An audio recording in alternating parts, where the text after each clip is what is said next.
Okay, we are going to discuss briefly the contact point that he makes on the sacroiliac joint, because it's very similar to what they put in my hands when I deposed their expert down in Parker Chiropractic College in Dallas, Texas. And here's what he's got. Would you mind sharing with the YouTube audience the adjustments that you just did, that you're not just pounding down on the table and the spine, but your specific contacts, line drive and everything? So everything that we do has a reason and has a purpose.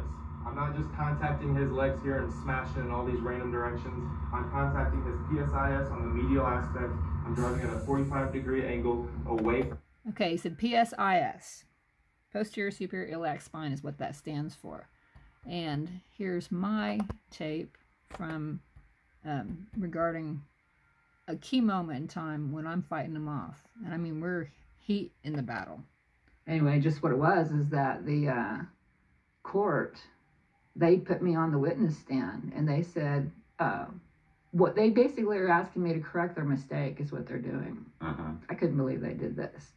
And so I go to depose their witness before this, court hearing, and they produce this. It's a picture in a textbook that they're saying they're teaching this, and there's no name on it. And it looks kind of like what Grandpa did, but they got their contact wrong. Yeah. And they're talking about it, and I'm like, well, what the hell is a PSIS, posterior superior iliac spine? Finally got it. And I got that in the courtroom. I'm like, in the deposition, I told the attorney, I said, that's not I said, that's close. That looks like my grandpa's work. I said, but there's no name. I said, that means that they're plagiarizing from somebody.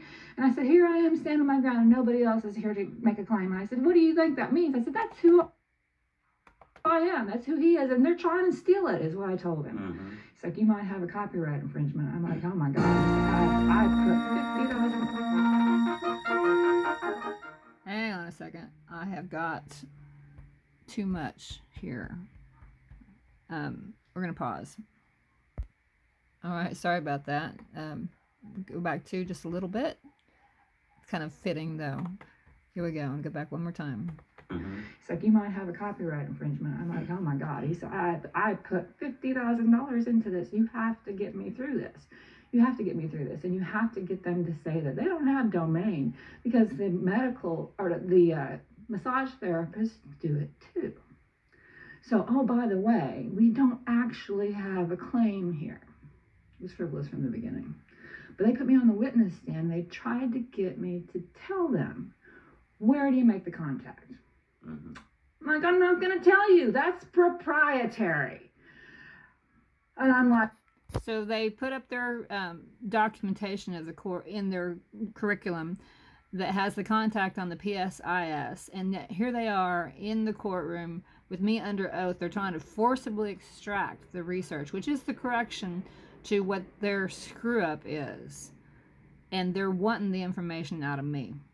Now, if they've got the truth, why would they be wanting the information out of me?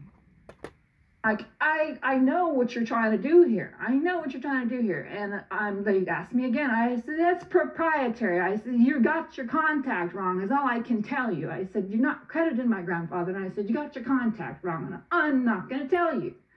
My attorney's like, tell him. And I'm like...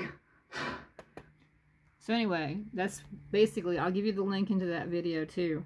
And they are completely off on their direction. They are completely off on their contact, and this is the plagiarized version. This is the actual documentation that they put in my lap. There's no name. And here is Johnson calling it the Johnson Biophysics, and he criticizes the twist, the side twist, which is Palmer's $1 Million Rule. Now he's making claim to this copycat version of my grandfather's work. And it is not the same. It is not the same. And it does not get the results that Grandpa's work does, or he wouldn't be needing it done so frequently. No.